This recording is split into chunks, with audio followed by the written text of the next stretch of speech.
Welcome to Financial Focus, brought to you by Gulf Coast Financial Services founder and CEO, John Kuykendall. John and his team of financial, legal, and tax professionals have provided North Florida savers and investors sound, comprehensive financial guidance for over 25 years, helping you to achieve important life and planning goals. Be sure to like, subscribe, share, and tune in for more Financial Focus by visiting GulfCoastFinancial.net. Welcome into the program. This is Financial Focus, brought to you by the best of the best in financial services, as named 7 years and running by the readers of the Lake City Reporter, the team from Gulf Coast Financial Services, founder and president John Kuykendall here with us, providing the guidance and the perspective as always. And John, we appreciate the time and the answers to a lot of questions that are on the minds of savers and investors. Well, thank you, Peter. That's really what we're here for. We want to make sure that we get the education out there to anybody that wants it. And so I'm hoping that through this podcast and through the stuff that we do on our social media, that we're answering some questions. You know, retirement isn't easy. I don't care what anybody says. It just isn't as easy as it used to be. There are a lot more moving parts. And I think some of the questions today will find that out and be able to clarify some things for people. Yeah, and we are going to address some of the topics that have been brought about by common questions that we've received through the different venues this show is found in, whether it's social media, online, right on the website, John, where people can go to GulfCoastFinancial.net and submit questions there, or things that you have heard about. But a lot of questions, a lot of different topics go into planning for retirement, and you are right. I've heard from many sources that actually the financial work and the planning and the preparation that we have to do, and then the day-to-day monitoring throughout retirement, kind of makes just showing up for work and working for the paycheck seem like the easy part of our financial progress. Well, that's right, Peter. I think that showing up for work, getting that paycheck, and then having it, knowing that it's coming in every week or every month, really is a blessing. And when we get to retirement, we realize that, hey, I'm paying myself.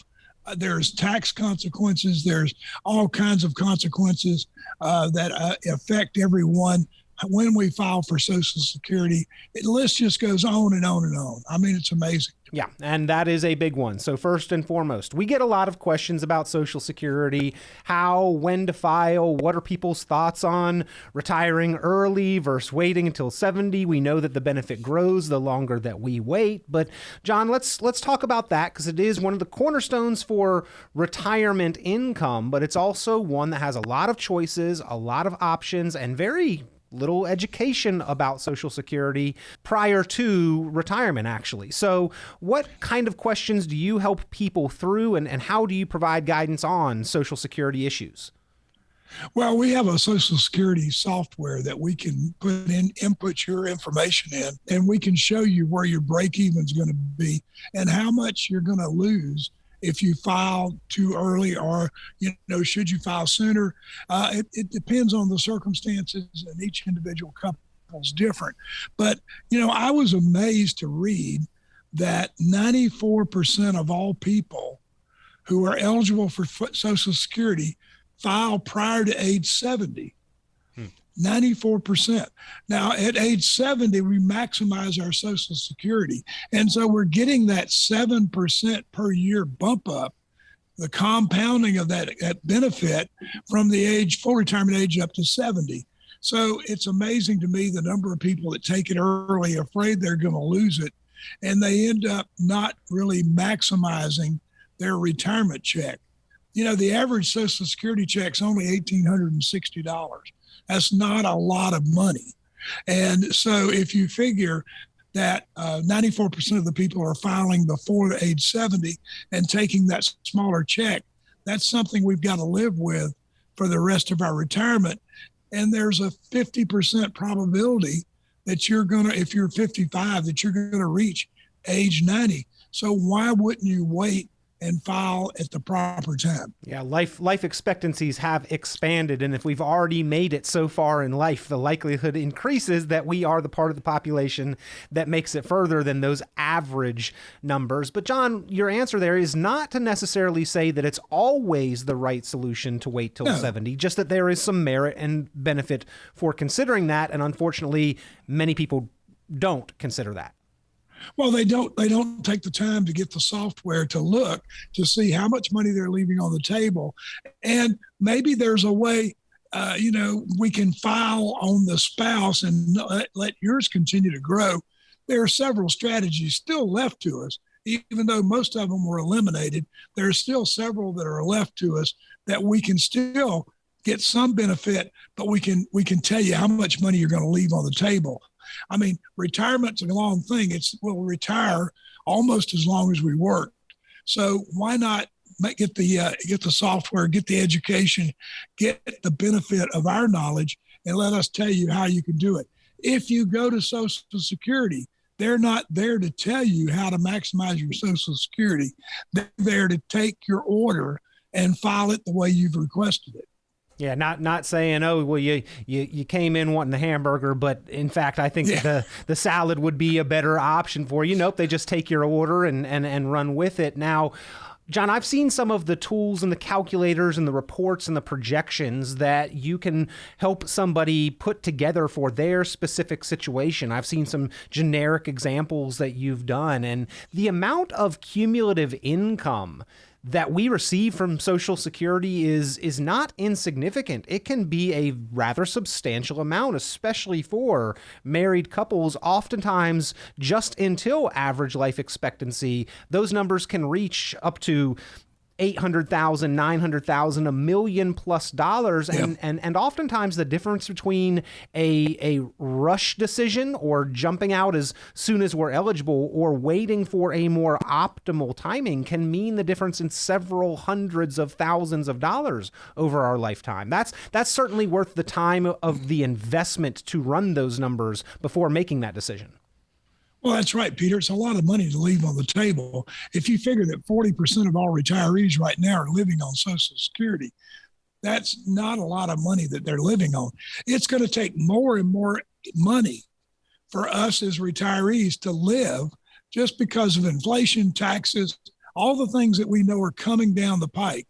It's going to take more of our dollars to live on, and we need to make sure we make the right decision. You can't leave $200,000 or $300,000 on the table and say, "Hey, at least I got it."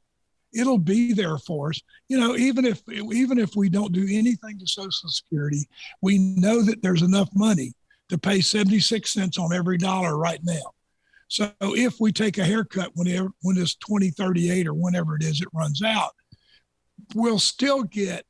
Would you rather get 76% of the max, or would you rather get 50% of what you took early? I mean, to me, it's a no-brainer. Yeah, and one other note on this, John, because we have a lot of mixed families or marriage, remarriage, divorce situations, is that if that does apply to you, there are oftentimes some quirks within Social Security, some strategies that are available if you have had a divorce prior, and you really got to know the intricacies of that specifically if that does happen to be your situation. And that's right, Peter. And the software will tell us that if you were married 10 years or longer, you're eligible for your spouse if they're at full retirement age. So you can take it on them, let yours grow. And we've done that several times. And so I think it really works. But the software will tell us that.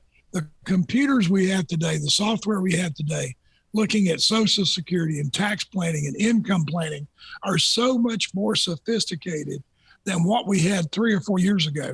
When I filed on Social Security, I just had to take my best guess.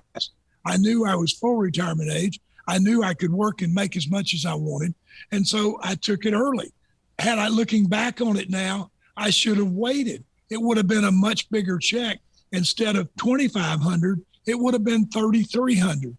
That's a lot of money each month to give up. But you didn't have those advanced tools and calculators and the software back then, John. Nope. So Nope. looking back, hindsight, we talked about this a few weeks back, but we have all got those decisions, woulda, coulda, should have done things maybe a little bit differently. But to your point, sometimes the feedback that we get from the show is not necessarily questions directly, but maybe the submission of a link to an article and a request for some opinion or comment on that. And kind of bridging from that last conversation, we had an article that we recently came across, thanks to one of the listeners, that was from CNBC. And the author was a Harvard-trained economist, Lawrence Kotlikoff. Why early retirement is one of the worst money mistakes you'll live to regret, says Lawrence Kotlikoff. John, a listener sent this in and requested your take on this article. What do you think? Well, I have been to Harvard. So I actually went to the Harvard Advanced Management Program. I have a lot of respect for Harvard and people who are there. It was an interesting read. I think this lady's right on point. She says that, most people want to take early retirement. 94% of all boomers are retiring at retirement age and not working longer. 50% of those will run out of money prior to retirement. That's the statistics that she's come up with. Now, if we work 2 years longer, she's come up with that cuts that list by 50%.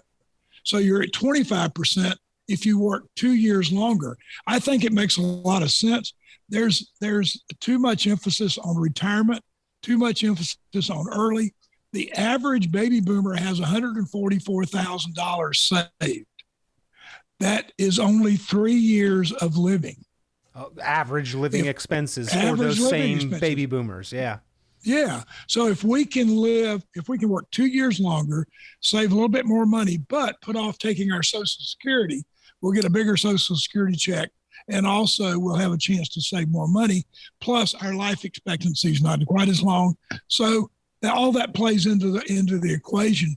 I think she makes a lot of sense. Now, all that being said, again, very situational, case by case, and that's where you and your team really help somebody crunch the numbers, because what may not be feasible for one circumstance, for one individual, may be very feasible for another, but you got to crunch the numbers to have any confidence in that decision. And always best, by the way, to crunch those numbers before making the decision, not after.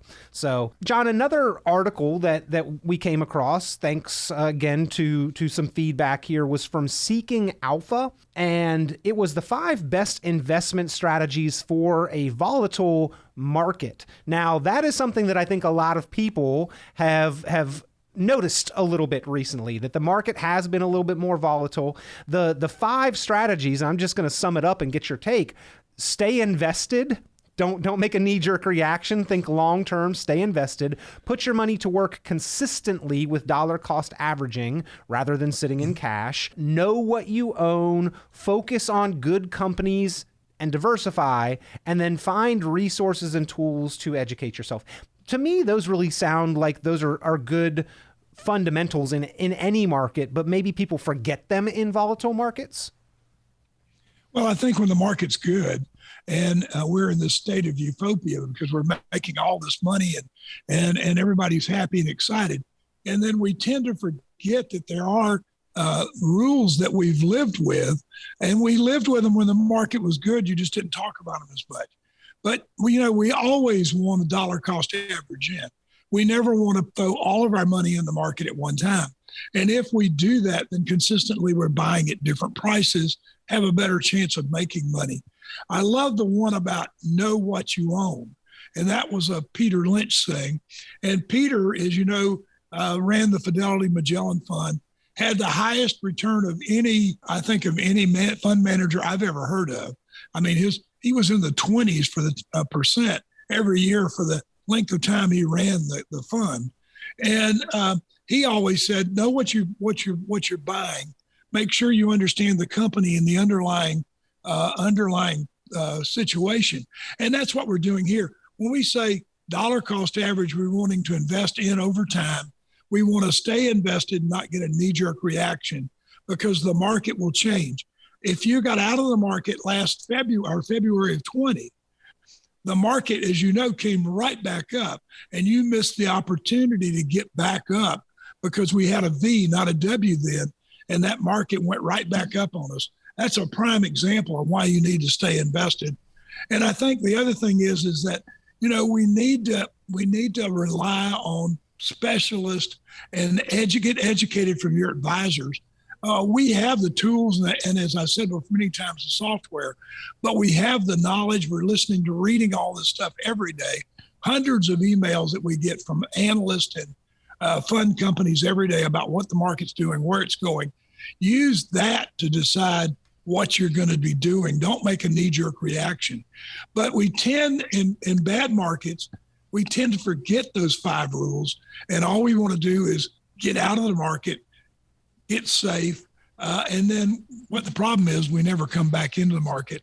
It's always like the individual that was out of the market for 12 years and thought he'd made money, but he was making 1% a year. Yeah. And you gave the example there of the COVID downturn, but that is just like every downturn before it, and that has happened throughout history so far, is that every time the market has gone down, it has come back up and then some eventually. So sticking with those long-term premises, long-term time horizon. There is one thing one caveat we need to use. Now, if you're not retired and you're not using that money to live on, then that scenario works.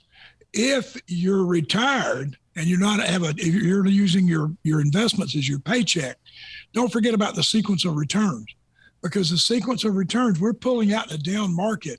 We're going to crash that portfolio. That's why we need income allocation, income planning, so that we can plan our income, not just have it in the market in one bucket. That written retirement income plan, really one of the focuses there at Gulf Coast Financial Services, and that John talks about often here on Financial Focus. If you'd like to get that income plan for retirement, how to use your assets, the order of operations, how to make withdrawals efficiently so that you can rely on them durably, dependably, and consistently, pick up the phone and give a call to Gulf Coast Financial Services. See what kind of difference that can make in your financial confidence transitioning into or moving through retirement. Actually having a plan for retirement in writing. 386-755-9018, the number to call. That's 386-755-9018. And today we are talking about some of the topics that we commonly hear about that are discussed through some of the listeners of the podcast, the viewers of the podcast. Another big one, not all of these are always questions. Again, John, we get comments from time to time, but another big topic is taxes. Recently, we heard that the tax man does not make it easy to retire. That is all. Very true. Well, yeah, I mean, the thing is taxes are going to be a big part of our retirement. We were taught early that taxes would be cheaper in retirement, but they're not. They're not going to be cheaper. We're going to pay more in taxes the longer we wait. So we need to make sure that we have tax planning. That's one of the things we do, Peter. Well, that also goes part and parcel, hand in hand with the income planning, right, John? I mean, so many of us have these assets that we have built up, and yet every time we make a withdrawal, there is a tax liability realized that goes along with the income that we need to spend. So income planning, tax planning just go hand in hand as part of the total comprehensive written retirement plan. That's right, Peter. And it's never too soon to start.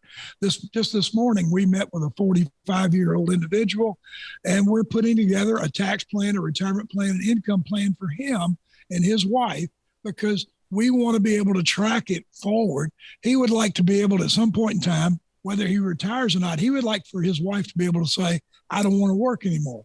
So that's his goal. That's what we're planning to work for. So you don't have to be 60 to start this income plan. The sooner we start it, the better it is, and the more we can tweak it, and the better job we can do with it. Yeah, I was going to follow up with that same notion that probably with that as with so many things in the financial world, the earlier you start, the better. If you can start income planning for retirement on day one of your working career with the first dollar you earn, you're probably well ahead of the game. Most people don't, though, however. So, John, we get questions, we get feedback, we hear about the concerns on a variety of topics. Healthcare, retirement accounts, investment accounts, the market, taxes, Social Security, income planning. All of these things are subjects that you and your team at Gulf Coast Financial Services help people to address so that really they can address the biggest question of all, which is about quality of life in retirement. Well, we did our coffee talk this morning, which is our monthly little video that Brent and I do. And we talked on that this morning about the Tom Haglia and his 3 phases of retirement: go, slow go, no go. And what I said was, we want to work up an income plan that will give you the best retirement that we can give you, that will make sure that your go years, you're able to go where you want to go, do the things you want to do, so that later in life, as you enjoy your retirement, you can look back and look at those memories and say, hey, I did a really good job of making sure that I had enough money that I could do what I wanted to do. And that's what we're all about here. Yeah, I enjoy those coffee talks. You can usually find those monthly at the Facebook page or on the website, but gulfcoastfinancial.net, the webpage. You can go online on the social media, different pages. Your favorite one, you can find Gulf Coast Financial Services, or Facebook, it's at Gulf Coast Financial Lake City is where you can find them. And follow them, please, if you would, and you can get those coffee talks on a regular basis. You can see some of the other issues that they address there. So many. You can see the community interaction, which is fantastic. That's another thing